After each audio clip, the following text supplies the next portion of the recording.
Siguro ilan sa atin ay nakakita na o nakasaksi na ng taong nasasapian ng masamang espiritu.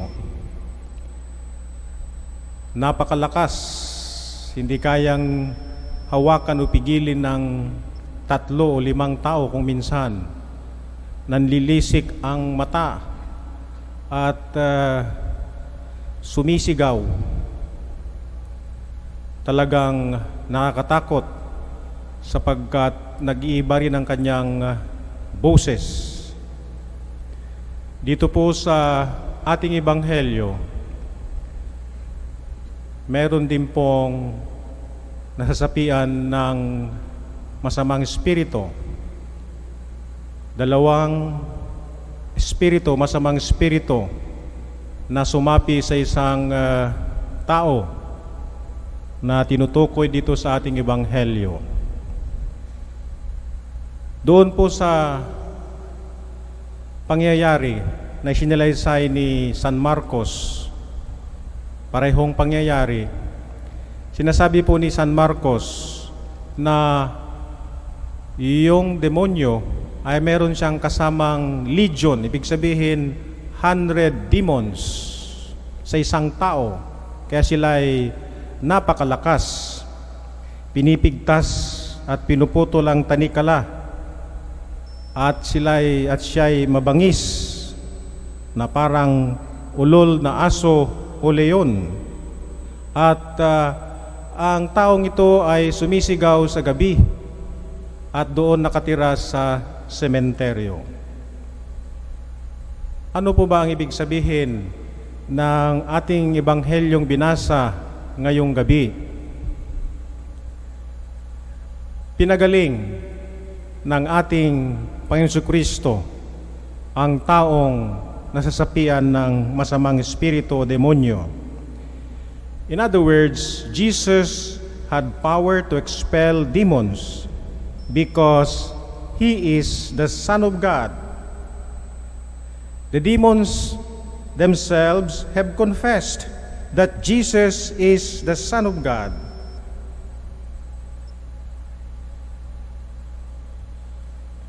Secondly, demons in our time, in the time of Jesus and even in our time, are real. And they are free to trouble humanity until the end of time. But Jesus gives us the reassurance that we would be able to overcome evil with His grace, with His assistance.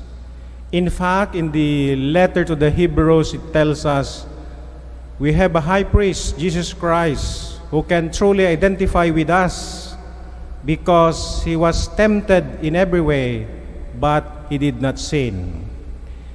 When Jesus started His public ministry, He was also tempted by the devil. The devil was real because the devil wanted to divert Jesus from His mission. Jesus was tempted to turn stones into bread. Jesus was tempted to jump from the highest point of the temple, and his angels would catch him and he would not hurt himself. And the devil showed him the wealth of all the world. And the devil said, if you only would kneel before me, I would give you all these possessions, this wealth that the world could offer. Jesus overpowered the devil because He is the Son of God. Dito po sa ating ebanghelyo, mayroon pong kahilingan ang mga demonyo because they were sure that Jesus would drive them. At sabi nila, if you are going to drive us, send us to the swines, herds of swine. And Jesus did so. At itong mga baboy ay nagsitakbuan at tumalon sila sa dagat at silang lahat ay namatay. Alam niyo po, sa kultura ng mga Hudyo, ang baboy ay itinuturing na madumi. They use it to make fun of other people or to tease other people. Ganon din ang ginagawa natin mga Pilipino. Kapag masyadong mataba ang isang tao, sinasabi natin para kang baboy. Kapag masama ang asal ng isang tao, sabi natin sa kanya, para kang baboy, binababoy mo ang iyong sarili. Binababoy mo ang iyong ginagawa. You are behaving below your dignity. At maalala nyo po, sa talinghaga ng alibughang anak, in the parable of the prodigal son, this second son, the younger son, was driven to extreme poverty, spending all his wealth, inherited wealth, on desolate living and on loose women. And so, he became penniless.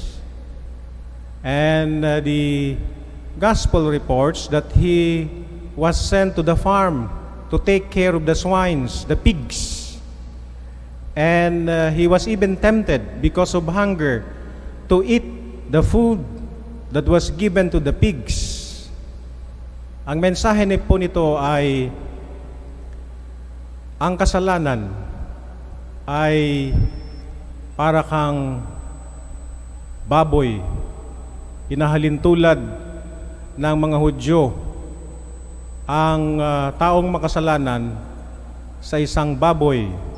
Ibig sabihin, he or she is not living up to the dignity that God has given her or him as the image and likeness of God. Kaya napakaganda ang talinghaga ng alibughang anak, sapagkat when this younger son came to his senses, he said, "How many slaves are well fed and cared for in my father's house? I shall go back to him and say, Father, I am no longer worthy to be called your son, but consider me as one of your slaves." He was still a far way off when the father spotted him. He ran towards him, he embraced him, kissed him, and he said, "Quick, get the fatted calf and kill it, slaughter it. Let us celebrate, because this son of mine has been lost, but now he is found. He is dead, but now he is alive. Put a ring on his finger, sandals on his feet, and give him the finest robe." In other words, the father was accepting graciously, without question, unconditionally, his son back.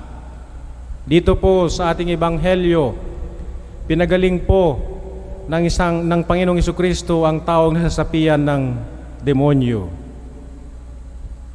Because in Jesus wants us to improve, to become better versions of ourselves.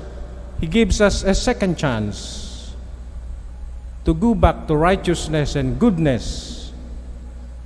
We are all sinners, unclean like pigs, and yet our Lord accepts us and gives us a second chance. Kung minsan sinasabi natin, ako'y tao lamang, ako'y natutukso, gumagawa ng masama, nagkakasala.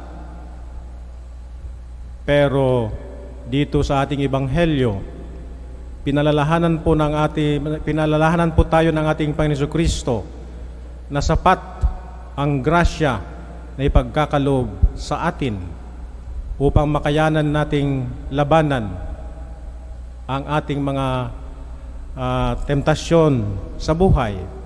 Binibigyan niya tayo ng sapat na grasya upang makagawa tayo ng kabutihan. You know, surprisingly and ironically, the devil knew Jesus. They said, "You are the Son of God." They knew this Jesus. They knew that He represented God. They knew that Jesus was for righteousness, goodness, compassion, and love. Pero hanggang doon lamang. Meron silang kaalaman, pero kulang sa gawa. Kaya meron tayong kasabihan, the way to hell is paved with good intentions. The gospel today tells us that we should not only be hearers of the word, hindi lang pakinggan ang salita ng Diyos, dapat isagawa.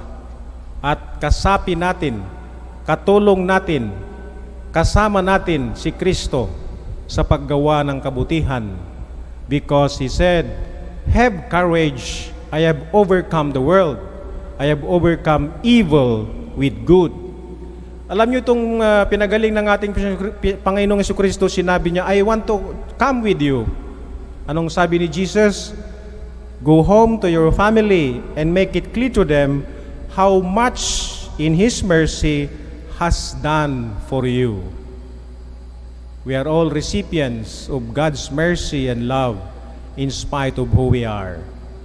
And then the man went off and began to proclaim throughout the 10 cities what Jesus had done for him. We are all recipients of God's love, God's forgiveness, and our gratitude is shown by spreading goodness to others. How do we know that Jesus accepts us? We will celebrate the Holy Eucharist. In the time of Jesus Christ, He dined with tax collectors and sinners, public sinners, and the scribes and the Pharisees criticized Him. Why do you dine with public sinners, prostitutes, and tax collectors, unworthy of God's love? Jesus answered, "People who are well do not need a doctor, but sick people do. I have come not to seek the self-righteous, but sinners." And so, my dear brothers and sisters, as we join Jesus in this Holy Eucharist, we dine with Him. He tells us, "Accept me as I accept you. Receive my love, receive my grace, so that you can be instruments of goodness. You can spread love, care, and concern to others, and you yourselves become good news to others."